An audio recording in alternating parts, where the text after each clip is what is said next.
Hi guys, welcome back to more Achievement Diary only Iron Man. In the last episode we completed the easy desert tasks and we're just outside of the Al-Qarid gates here. So let's go ahead and roll a new area. So just like before, we're going to roll a number from 1 to 12, which is going to correlate to one of the diaries. So let's go ahead and roll a number. And the number we got is 5, so let's take a look and see which diary that is. So as you can see, that is the Kandarin diary, which gets us the Kandarin headgear once we've completed it. We're going to go ahead and complete the easy set of tasks on this particular diary this time around. So let's jump to it. So I'm just making my way over to the Kandarin region now, and while I do that, I thought I was going to run through a couple of things. I want to talk about the Kandarin region and where we're allowed to go within this diary, and also I want to talk about the rules a little bit more in this episode as well, as I've had a few questions from the last episode.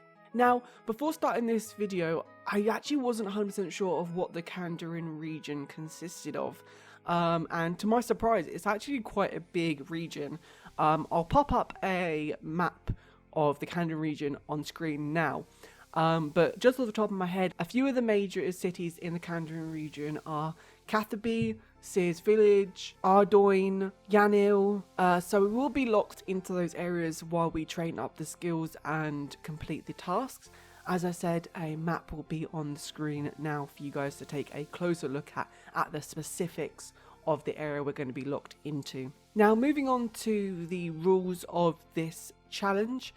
I have had a couple questions about what I'm going to be doing about locking myself into a particular region and what happens if we can't complete certain things within that region. Luckily, the Kandarin region is quite large, so hopefully we won't have to go outside of it. I'm not 100% sure, we'll have to wait and see. However, I have spoken to a few friends and they've decided that it would be a good idea to allow myself to go back to previous regions that I've unlocked. So in this case, we're going to the Kandarin region. However, the desert is still unlocked for us because we've completed the easy diaries there. However, if we were to complete all of the easy diary tasks, then I believe I'm going ahead and locking the regions again. So let's say, for example, we complete all of the easy diaries and then we roll desert. We wouldn't be allowed to leave the desert until we've completed it again. So hopefully that's cleared up. Just to clarify, in this Kandarin easy diary, we're allowed to go in the region of Kandarin and also the desert region. However, I'm going to try and not go into other regions except for the diary that we're trying to complete, just to kind of keep the account as pure as possible. However, I know that there are going to be a few exceptions for one thing or another, and I will bring that up when necessary.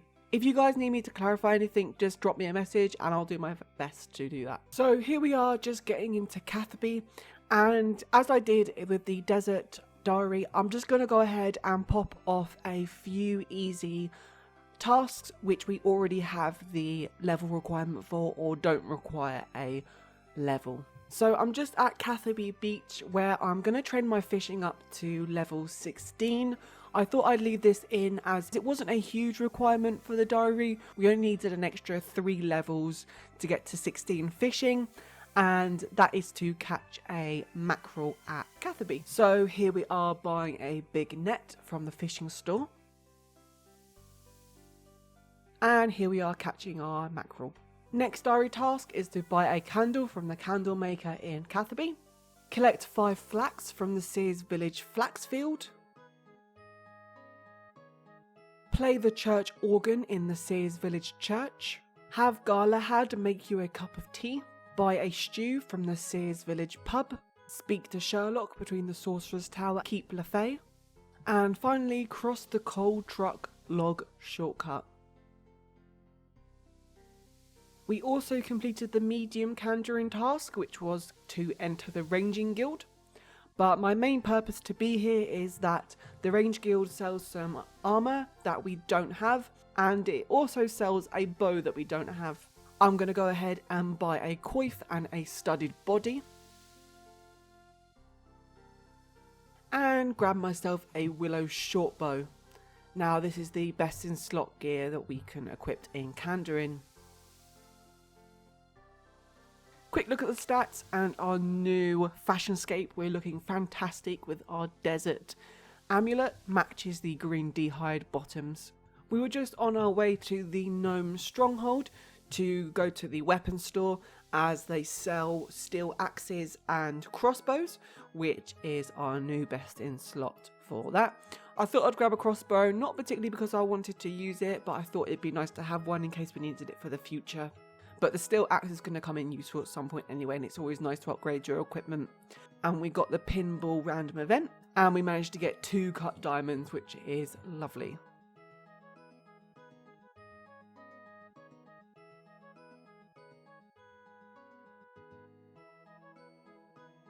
So I'm just going to go ahead and teleport to the fishing trawler because that is where we need to go next. I've got my steel axe and crossbow.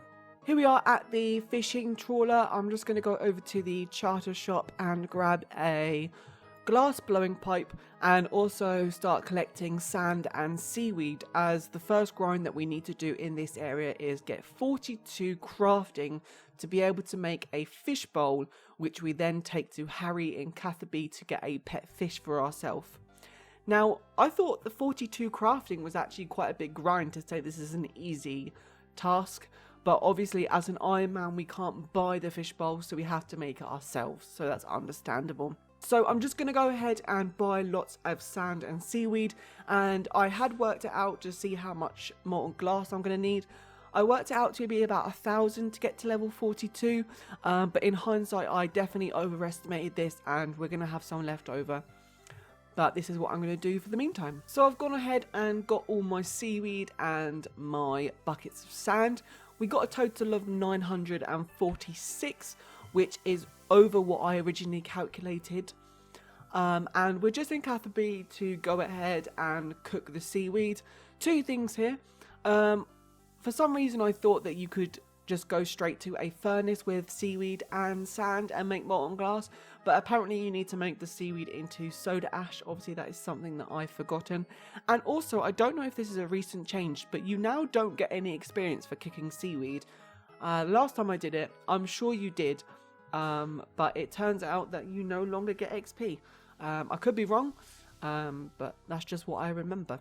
So I'm going to go ahead and cook all the seaweed that I need for the molten glass, and I'm going to jump back and see you guys in a bit. As you can see, we have cooked all of our seaweed. We now have 946 soda ash, and I'm going to be using the furnace in Ardoyne. I thought there was another furnace in Kandarin. I could be wrong, I might have missed it, but I couldn't see another one, or if I did, there wasn't sort of a bank near to it. But it didn't actually take too long to craft all of the molten glass here actually, and there was no one here, so it was pretty peaceful and pretty easy grind actually. But it was enjoyable. The levels came pretty quick. As you can see, we're getting 20 XP per molten glass. So yeah, it was quite relaxing and enjoyable actually. So I'm going to go ahead and get all our molten glass and jump back when we get to blowing it. Here we are, just finishing off the last trip of molten glass. As you can see, we've got 946 now, and we managed to achieve 33 crafting just by doing molten glass, which is pretty cool if you ask me. And that was also perfect as well because you unlock the ability to blow water vials at level 33. So from 33 to 42 we're going to be using up our molten glass and blowing vials. So by the end of it we should have a lot of vials for herblore training, which I didn't plan to work out this way, but it worked out pretty good actually. So after making all of our glass into vials, I went back to the Port Gazard and took a charter back to Catherby. Obviously I didn't record me making my own fish bowl. Also I didn't think that was very important, but I did anyway. I've just added some seaweed to it, and I'm going to talk to Harry now to go ahead and grab myself a small fishing net, well a tiny fishing net I think it is, so we can use his special fishing spots in his store to catch ourselves a little pet goldfish or whatever it may be.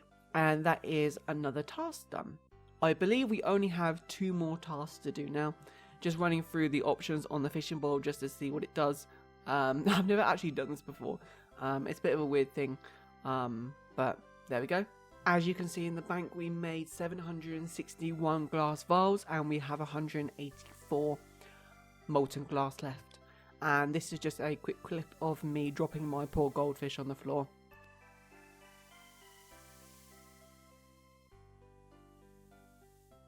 Now, it doesn't look like it, but the next diary that I'm going to be working on is plant jute seeds in the farming patch north of McGerber's Wood. So I'm here in Ardoin thieving silk, and the reason why I'm doing that is because to get jute seeds I actually need to thieve from master farmers, which have a requirement of 38 thieving. I did try and look into different ways of leveling up thieving in the area, but it seemed like silk was probably the best right now, and if I needed food to recover my health, then there was a cake store right by, so I could use that as well. So I'm going to sit here and thieve till level 38 thieving, then I'm going to jump on over to master farmers to grab some jute seeds. A good thing about silk as well is that we can sell it back at a later date to gain some money. So here we are, 38 thieving about to come in. Inventory is full, just drop that one and grab another.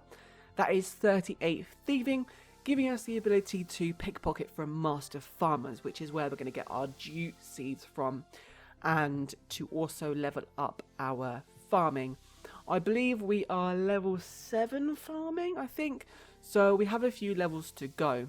Just going to go over to the bank and get rid of this last inventory of silk. We have 942 in the bank, which we would have to sell back at a later date. Just grabbing some farming supplies and some cash. I'm going to go ahead and use my Tome of Knowledge on herb lore as well, which gets me to 5 herb lore. We can now make anti-poisons and clean Marintil herbs. So I've gone ahead and rate all of the farming patches in East Ardoin. I'm going to use the allotment to get to level 13 farming. And I'm just on my way to the gnome stronghold once again. I wish I would have grabbed them when I was there previously, but it doesn't matter now. I'm going to go back over there. And I'm just going to go ahead and grab some pineapples from the food store. They're pretty cheap and they're also going to be used to make some super compost. Here I am at the food store in the gnome stronghold. I think I grabbed about an inventory's worth of pineapples. In hindsight, I wish I would have got more because it costs 15 pineapples per compost bin. So I only managed to actually fill 1 compost bin's worth, which is not great, but we know where we can get fruit from in the future to make some more super compost if we need to. Just starting to pickpocket the master farmer here, and that gets us the medium Ardoin task complete. That is one we won't have to do in the future. The master farmer is going to be really good for us because it's going to give us a wide variety of different seeds. I'm probably not going to use all of them, but I'm probably going to collect them anyway, just in case we need them for the future. Just filling up my compost bin with pineapples, and then it's back to thieving. As I said earlier, I'm going to use the baker's stall in the Ardoin centre to grab some cakes for thieving.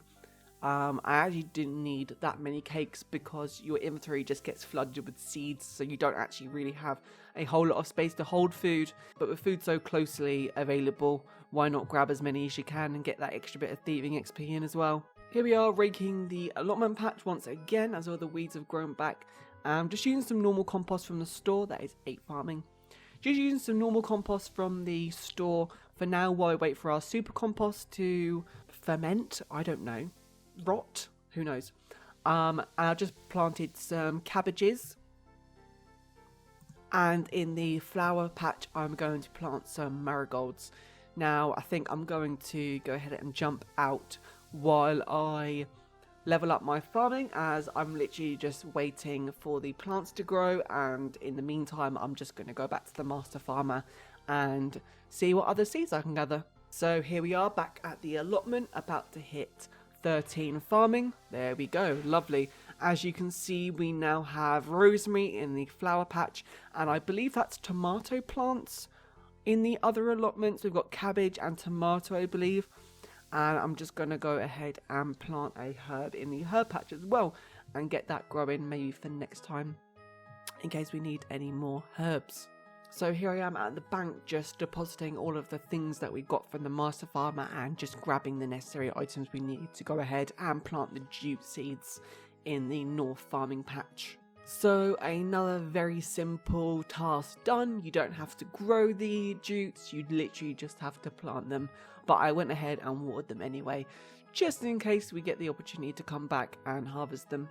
Now, the last diary on our agenda is to defeat one of each elemental in the elemental workshop, and this requires us to gear up and grab some items as well, including a pickaxe and the knife. I don't actually think we need the pickaxe, but I took it anyway.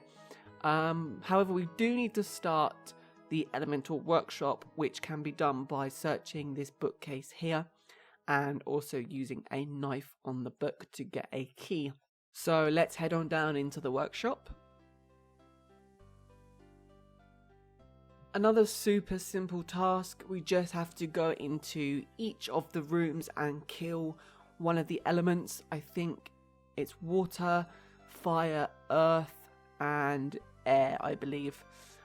Super simple. I thought they were going to be a lot tougher than I expected, but they weren't, so they were pretty easy to kill. So that is the water one done, air one done, the fire one done, and lastly the earth elemental done. Just a quick tip, don't go ahead and mine the elemental rocks which turn into monsters to kill that one. It won't count. You need to go to the back of the room, as you can see them walking around on screen now, and you need to kill one of those and then that will count. That is all of the easy tasks done. We can go ahead and speak to Wedge outside Camelot Castle. Here we are speaking to Wedge, a very simple tier done and dusted. We get the Kandarin headgear 1, which functions as a light source. While worn, normal trees anywhere give double logs when chopped down, but there is no additional experience. I used this actually and it was very useful. The Flax Keeper will exchange 30 noted flax daily for 30 noted bowstrings. Coal trucks hold 148 coal, 5% more marks of grace and Sears Village agility course, and an easy lamp worth 2,500 experiences, any skill over 30. Here we are showing off the stats and the new headgear. We are looking absolutely fantastic. And we're at the end of the task now, guys. That is done and dusted. So I'm going to go ahead and bid you farewell. Thank you so much again for tuning in, guys. Make sure you give me a like and subscribe. Share the video and turn the notification bell on. Thank you so much for your support, guys. And I'll see you in the next part. Bye, guys.